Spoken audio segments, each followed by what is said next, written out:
வணக்கம்.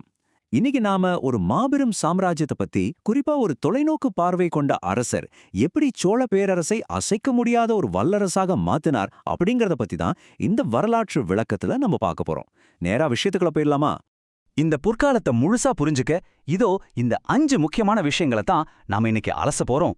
மாபெரும் அரசனின் எழுச்சி, அந்த பிரம்மாண்டமான இராணுவ கட்டமைப்பு, கடல் தாண்டிய படையெடுப்புகள், அவங்களோட மிகச்சிறந்த நிர்வாக முறை, அப்புறம் கல்லில் செதுக்கப்பட்ட அவங்களோட அழியாத மரபு.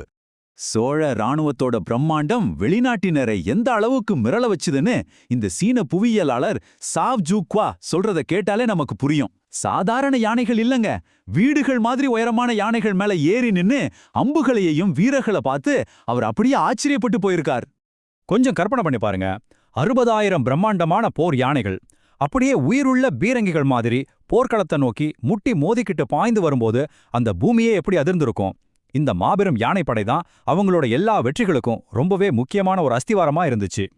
இப்போ இதோட மொத்த அளவை பார்த்தோம்னா நமக்கு தலை சுத்திடும். தன்னோட உச்சகட்டத்துல இந்த சாம்ராஜ்யம் கிட்டத்தட்ட 9 லட்சம், ஆமாங்க 10 லட்சத்தை நெருங்கும் அளவிலான வீரர்களை கொண்ட ஒரு நிரந்தர படையை நிர்வகிச்சிருக்காங்க.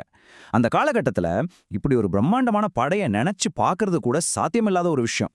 சரி, முதல்ல மாபெரும் அரசனின் எழுச்சி, அருள்மொழிவர்மன் எப்படி ஒரு சக்கரவர்த்தியா மாறினாருன்னு பாப்போம். கிபி 985ஆம் வருஷம் ஆட்சிக்கு வந்த இவர்தான் பல சவால்களை சந்திச்சுக்கிட்டு இருந்த ஒரு வம்சத்தை மிக நேர்த்தியான ஒரு வல்லரசா மாத்தினவர். தன்னை ஒரு சக்கரவர்த்தி அப்படின்னு பிரகடனப்படுத்திக்கிட்டு அரசர்களுக்கெல்லாம் அரசனா, அதாவது ராஜராஜன் அப்படிங்கிற பேரோட ஒரு வம்சத்தோட தலையெழுத்தையே முற்றிலும் மாற்றி அமைத்த வரலாற்று நாயகன் இவர்தான். அடுத்ததா 4 மடங்கு இராணுவ இயந்திரம், அவங்களோட துல்லியம் மற்றும் அந்த இராணுவத்தோட நிகரற்ற பிரம்மாண்டம் எப்படி இருந்துச்சுன்னு பாப்போம். தென்னிந்தியாவையும் தாண்டி கடல் கடந்து ஜெயிக்கிறதுக்கு பண்டைய இந்தியாவோட அந்த சதுரங்க பல முறைய சோழர்கள் எப்படி அப்டேட் பண்ணாங்க தெரியுமா? தேர்ப்படை, யானைப்படை, குதிரைப்படை, காலாட்படை இதோட நிப்பாட்டிக்காம ரொம்பவே புத்திசாலித்தனமா நடப்பு, பயணம் அப்படின்னு 2 புது பிரிவுகளை சேர்த்தாங்க. அதாவது தளவாடங்களை சப்ளை பண்றதுக்கும் கடற்படை போக்குவரத்துக்கும் தனித்தனி பிரிவுகளை உருவாக்கி அசத்துனாங்க. இது ஒரு மிகப்பெரிய மாஸ்டர் ஸ்ட்ரோக். இப்போ இவ்ளோ பெரிய படையை எப்படி மேனேஜ் பண்ணாங்க? அதுக்கு அவங்க வச்சிருந்த அந்த படிநிலை கட்டமைப்பு ரொம்பவே கச்சிதமானது. லட்சக்கணக்கான வீரர்களை சேனை, தளம், அணின்னு பிரிச்சு போர்க்களத்துல தங்களுக்கு தேவையான விஷயங்களை தாங்களே பாத்துக்கிற அளவுக்கு முற்றிலும் சுயச்சார்புடைய ஒரு தன்னாட்சி அமைப்பாவே இந்த படைகளை அவங்க செயல்பட வச்சாங்க. இதனால எந்த ஒரு குழப்பமும் இல்லாம ரொம்ப சரியா போர் வியூகங்களை அவங்களால வகுக்க முடிஞ்சது. இந்த இடத்துல நாம கண்டிப்பா பேசியே ஆக வேண்டியது அரசனுக்கு இருந்த அளப்பரிய விசுவாசத்தை பத்தி தான். குறிப்பா அரசரோட பிரத்யேக மெய்காப்பாளர் பிரிவான இந்த வேலைக்கார படைகள். இவங்க சும்மா சாதாரண வீரர்கள் கிடையாது, எதற்கும் துணிந்த ரொம்பவே கட்டுப்பாடான வீரர்கள். சொல்லப்போனா இன்றைய காலகட்டத்தில் இருக்கிற ஒரு நேஷனல் செக்யூரிட்டி கார்ட்ஸ் மாதிரி அத்தனை பவர்ஃபுல்லான ஒரு தன்னாட்சி கொண்ட படைப்பிரிவு இது. இப்போ அடுத்த பகுதிக்கு போலாம். கடல் தாண்டிய படையெடுப்புகள். சோழ சாம்ராஜ்யம் எப்படி தன்னோட எல்லையை விரிவுபடுத்துச்சுன்னு பார்க்கலாம். எவ்வளவு வலிமையான ஒரு இராணுவ இயந்திரத்தை ரெடி பண்ணதுக்கு அப்புறம் ராஜராஜ சோழன் சும்மா இருப்பாரா? தன்னோட அண்டை நாடுகள் மேல அந்த படையை எப்படி ஏவி விட்டாருன்னு பாருங்க. காந்தலூர் சாலை, அப்புறம் இலங்கையோட அனுராதபுரம், அதை தொடர்ந்து கங்காபாடி அப்படின்னு ரொம்பவே திட்டமிட்டு அடுத்தடுத்த அண்டை நாடுகள் பலவற்றை தன்னோட கட்டுப்பாட்டுக்குள்ள கொண்டு வந்தார். அவரோட இந்த வேகமான படையெடுப்புகள் நிஜமாவே பிரமிக்க வைக்குது. ஆனா இங்க ஒரு ரொம்பவே சுவாரஸ்யமான விஷயம் இருக்கு. ஆரம்ப காலத்துல அவங்க கிட்ட போரிடுறதுக்குன்னு தனியா பிரத்யேகமான போர்க்கப்பல்கள் எல்லாம் கிடையாது. அப்புறம் எப்படி கடல் கடந்து போனாங்க? அங்கதான் அவங்க மூளைய யூஸ் பண்ணாங்க. கலாமுகா, சந்தானி மாதிரியான பெரிய வணிக கப்பல்களை ராணுவ வீரர்கள், குதிரைகள், ஏன் யானைகளை கூட ஏத்திட்டு போற அளவுக்கு பிரம்மாண்ட சரக்கு கப்பல்களா மாத்தி அமைச்சாங்க. இது அவங்களோட அபாரமான திட்டமிடலை காட்டுது இல்லையா? அடுத்ததா அதிகாரத்துவத்தின் வல்லுநர்கள். வெறும் போர் மட்டும் இல்லாம சிறந்த தணிக்கைகள் மற்றும் தன்னாட்சியுடன் அந்த சாம்ராஜ்யத்தை எப்படி ஆட்சி செஞ்சாங்கன்னு பாப்போம். வெறும் படையெடுப்புகளை மட்டும் வச்சுக்கிட்டு ஒரு பெரிய சாம்ராஜ்யத்தை நிலைநிறுத்திட முடியாது. அதுக்கு மிகச்சிறந்த ஒரு நிர்வாகம் வேணும். அந்த விஷயத்துல சோழர்கள் கில்லாடிகள். ஒரு பக்கம் மையப்படுத்தப்பட்ட கட்டுப்பாடு, இன்னொரு பக்கம் ஊர், கூற்றம், வளநாடு, மண்டலம் அப்படின்னு ஒவ்வொரு உள்ளூர் கிராமத்துக்கும் ஒரு சுதந்திரமான தன்னாட்சி அதிகாரம். இந்த 2ஐயும் ரொம்பவே நேர்த்தியா பேலன்ஸ் பண்ணி ஒரு படிநிலையை அவங்க உருவாக்குனது தான் அவங்களோட மிகப்பெரிய பலம். இப்போ நீங்க ஒரு நம்ப முடியாத வேறுபாட்டை கவனிக்கணும்.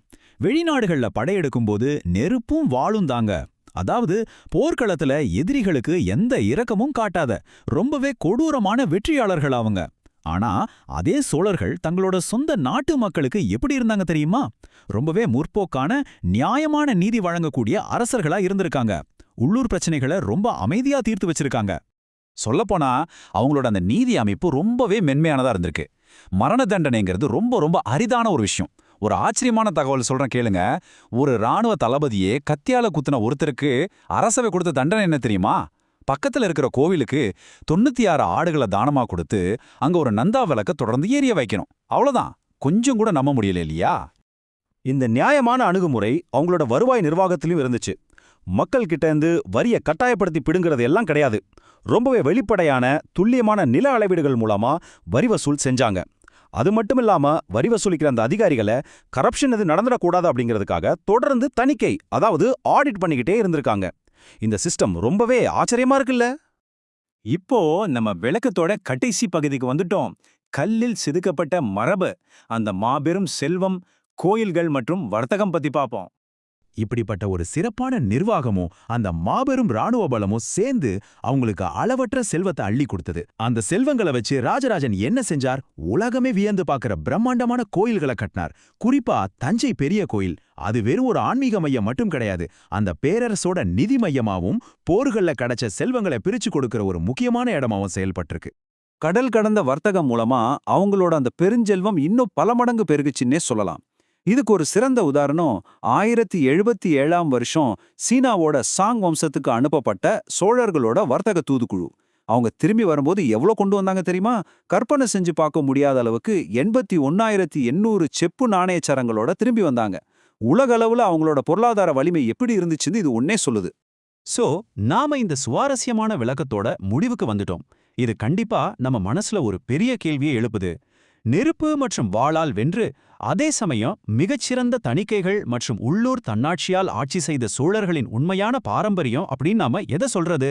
1000 ஆண்டுகள் கடந்தும் வியக்க வைக்கும் அவங்களோட ராணுவ பலத்தையா, இல்ல இந்த மிகச்சிறந்த நிர்வாக கட்டமைப்பு மற்றும் நீதியா?